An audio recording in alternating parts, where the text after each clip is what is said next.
Hello, everybody, and a very warm welcome to today's session. I'm super thrilled to have two of the most important people in our esports world, so to speak, with me today. And today we will be focusing on streaming without limit, enabling content creation and streamers, which is again a super thrilling topic. It couldn't be hotter at the moment to be discussing this topic. My name is Michael. I will be guiding you through today's session. But enough about me. Well, one thing maybe to add. I'm working with YouGov as of October of this year. What are we doing? Market research and well, I can be honest here, I guess, since we are amongst friends and the best in the world, right? So that's but enough about me. I'm thrilled to have Michelle and Carlos with me today, who will be answering and guiding us through this very interesting topic.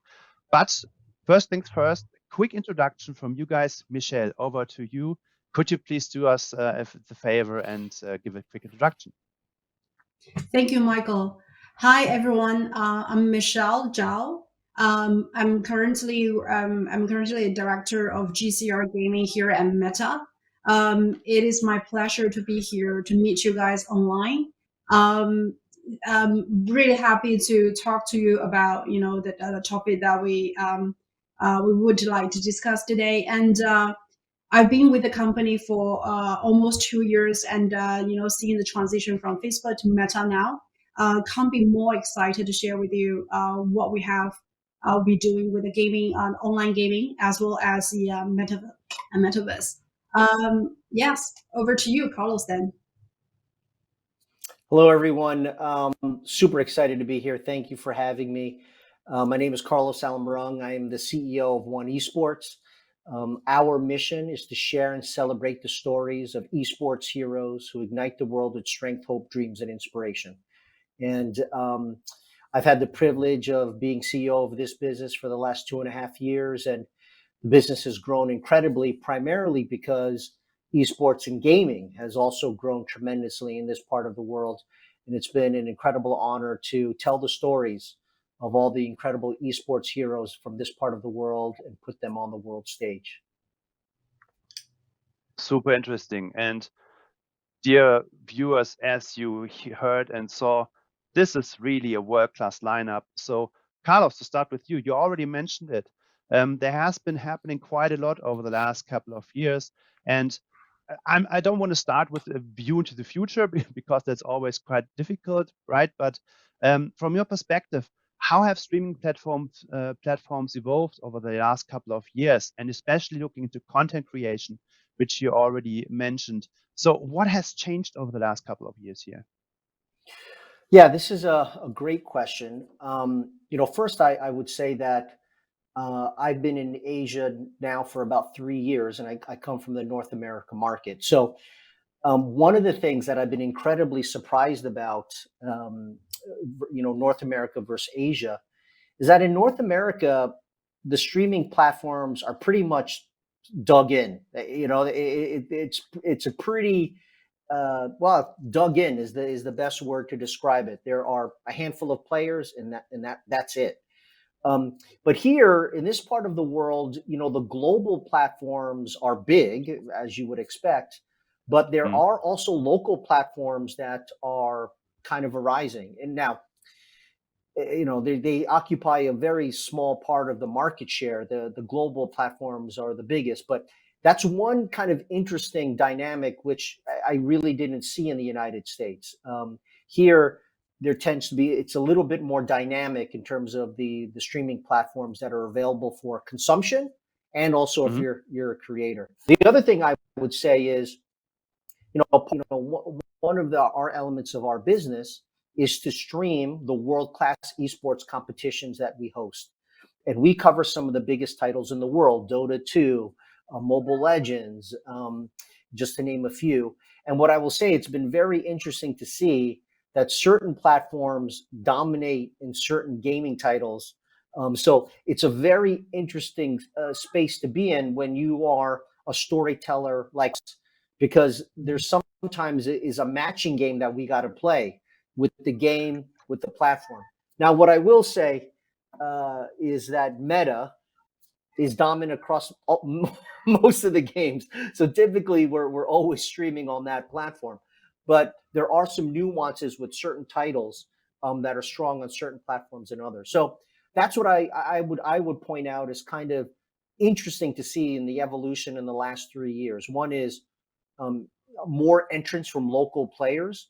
And second is this almost kind of segmentation of gaming communities across the streaming platforms as well. Yeah, I totally agree. So this is already super interesting insight. Michelle, over to you from more the platform side of things. What is your take on how the industry has evolved over the last couple of years? Yeah, sure. We've seen exponential growth in the gaming industry with more and more gamers playing around the world every year. Gaming has grown over time alongside Facebook's commitment to gaming. We started with games on the web in 2009, and we've been there every step of the way, focusing on a free, instant, frictionless, and a social play, right? And wanted to make sharing and connecting with friends easier than ever. So that led to creation of the mobile logging SDK in the past few years that we, as a platform, what we have developed to coincide with the surge in the mobile gaming. Today, not only do we have a massive gaming video presence, but we also offer up a distribution for gamers to games across the world with our instant games platform. So Facebook Gaming already has the audience and reach, with more than 700 million people engaging with games and more than 380 million people playing games on our platform each month. Gaming is also evolving to be more social. So in the past, we've seen how gaming started with arcade and consoles with no more than 4 players at any given time. But today, we see how that's evolved with the network gaming, live streams, and gamers playing the team-based games. So gaming is trending to be everywhere and with the larger communities. Facebook is one of the largest social networks in the world. Of course, I'm sure you know that with the 3 billion users that across our families of apps and services each month. So right now on Facebook, games can be streamed anywhere, anytime, on any device with your community and your friends. And that's really the evolution I've seen in the past few years, when the device is becoming more available and the network as well. And directly to stay on this topic, you already mentioned this massive reach that Facebook has. Would you consider this as one of Facebook gaming's strengths and competitive advantages in game streaming? Yeah, amongst with other strengths, of course, I definitely see this as one of the strengths. Yeah, which is cool. So, but what are the other strengths? You already mentioned them. You think about it, right? There are many ways to play games. Watch gaming and connect on gaming. So let's just look at how this is today. The gaming space is currently fractured and have been for a long time, actually. People play across many surfaces and devices, from consoles. There's Xbox, PlayStation, Nintendo, tablets, smartphones, and PC. People watch live gaming through various services, from Twitch to YouTube to Facebook. People connect and talk about gaming across various services, from Facebook, Instagram, Discord, Reddit, and Twitter. Imagine a platform that can bring all of this together. So people can play games, watch gaming streams, and connect to talk about games in one place. So a unified platform for gaming. I don't think there's no other place, and there's no one place that brings all this together except for Facebook, I think. So at Facebook, we're creating a unified platform for gaming consumers that encompasses play, watch, and connect. So for players, this means more ways to play the games they love, watch their favorite streamers, and connect with their gaming communities. For developers, this means more ways to grow their games franchise through the Facebook player community, drive engagement of existing players, re-engage lapsed players, and drive discovery of new games in their portfolio. For partners, this just means more ways to engage with people and community that matters to them in the place where they currently are. This is super interesting. Carlos, all the facts that just have been mentioned, I mean, more or less all of them also count for you, because you, as you already said, host one of the most impressive tournaments of the year earlier this year with the Dota 2 Major in Singapore, for instance. So all this community is coming together. Is this something that you include into your own strategy as well? Yeah, the short of it is, and I touched on this before, is we're always making the gaming community with the streaming platform, with the creators that we want to work with, or influencers that we want to work with, right? So it's a little bit of a matching game across those three dimensions. And I'll give you a perfect example. For the Dota 2 Major, we streamed across many different platforms, Facebook, Twitch, Huya out of China, and Dota 2 tends to be more of a Twitch platform, right? Now, Mobile Legends, which we just finished with the Mobile Legends Pro League Invitational last month, that is totally on Facebook, So this is about us making sure that our fans and the fans of these games we're delivering content to them on the channels where they are. And that's super important. And then obviously, when it comes to our events or digital experiences or what we're doing on oneesports.gg, which is already one of the largest esports news sites in the world, when we work with influencers, and many of who are creators and casters and influencers that are using these streaming platforms, we're also matching them with the game and the community and where they are, and matching the right content with them. So we're always thinking about how do we super serve our fans, and we want to deliver that content where they tend to be. And sometimes that means Facebook, sometimes that means Twitch, sometimes that means YouTube, right? Of course, Facebook is always within the top two, particularly in this part of the world. They really, really dominate in gaming. You mentioned one very interesting thing. So catering towards your fans' needs, and you already mentioned influencers here briefly. Is maybe your own content creation strategy, besides, of course, broadcasting tournaments and having highlight clips and so on, a way of catering your fans' needs more in the future? Yeah, I mean, the short answer is yes. So, you brought up the Dota 2 Major, and so not only did we broadcast that major event, but while we were doing that, we actually created a 2-part docu-series, each episode about 43 minutes. We did this with our partner Food Panda, which documented the trials and tribulations of 3 big Dota 2 teams as they're going through this competition: Evil Geniuses, Fnatic, and OB Neon. And that's purely long form content, and what we did is we premiered it, live on Facebook and Twitch, and in YouTube. And so, when we think about these streaming platforms, we're not just thinking about broadcast live events, but also the long form content that we're creating to essentially complete the circle. At the end of the day, live esports events, they create magical moments, right? It's just like going to watch your favorite football team in a stadium, or your favorite basketball team, in a stadium. But then what you want to do to super serve your fans is that you want to help them relive those memories or uncover new things that happen behind the scenes with long form content. And so, our utilization of the streaming platforms are not just for broadcasting live events, but it's also to distribute our long form content that really helps complete the story for our fans. Which is super interesting. And Michelle, looking at your platform, you already mentioned the huge reach and the different types of content creators and businesses also focusing on your platform. What would you say, especially if brands are trying to reach this very interesting target group that we have been talking about? How can brands engage with your platform to reach this audience? Yeah, thank you for your question. I absolutely echo what Carlos just mentioned, right? It's not only live, but video on demand. How do we create a story for brands in the long run? I think that is really, really key in today's the platform story.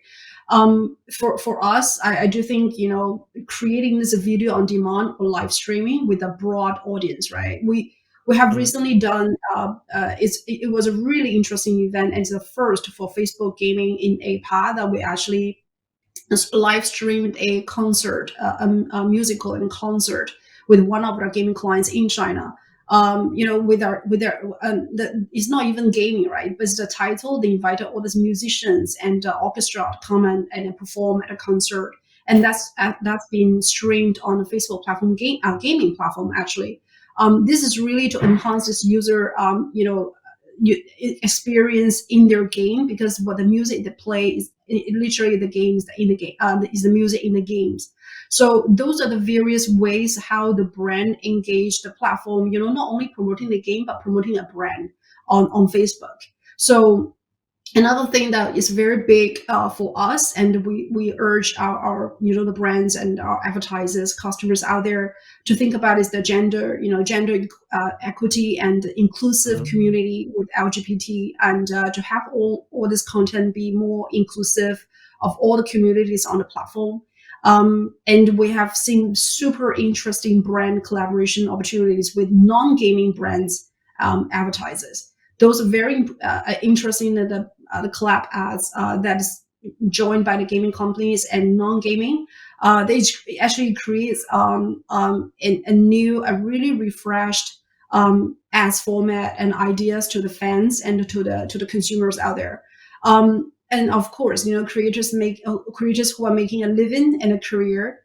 This is something our Facebook gaming is really targeting and aiming to create this the gaming community, creators community in Southeast Asia, now in the US, as well as in the rest of the Europe and rest of the world.